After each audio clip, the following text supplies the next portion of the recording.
Welcome back to my channel Spinning Letters. So today I'm going to share some random thoughts that came into my mind.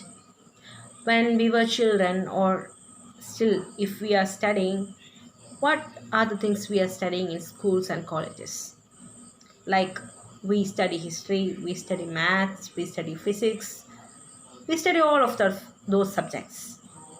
But have you ever studied how does, in history, if we are taking the example of history, how does wars happen?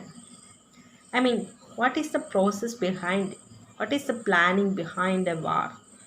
Or what is the motive behind a war?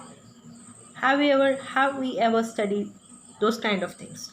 Or if in the case of science, how does someone arrive at this discovery? What is the process behind it? We never study the process.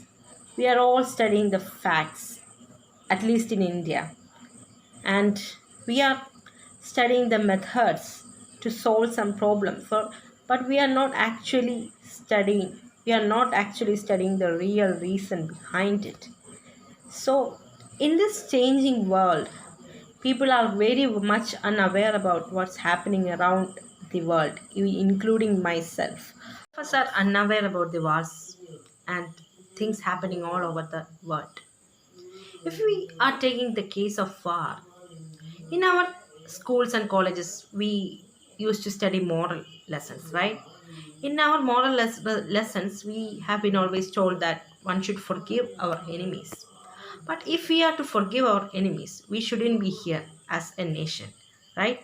We struggled for freedom, we fought for freedom.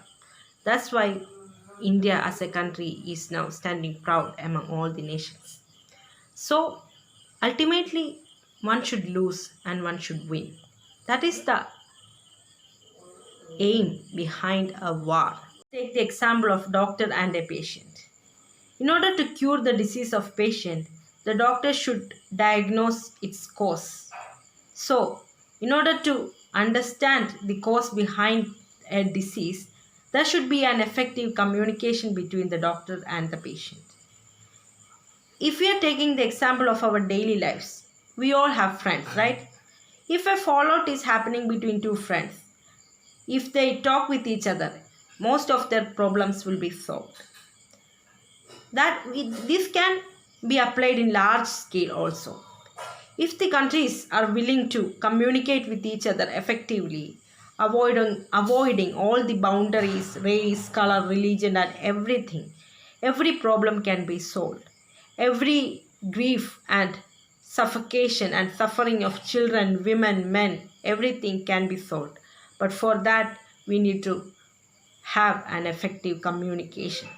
Communication is the key for all problems. Thank you.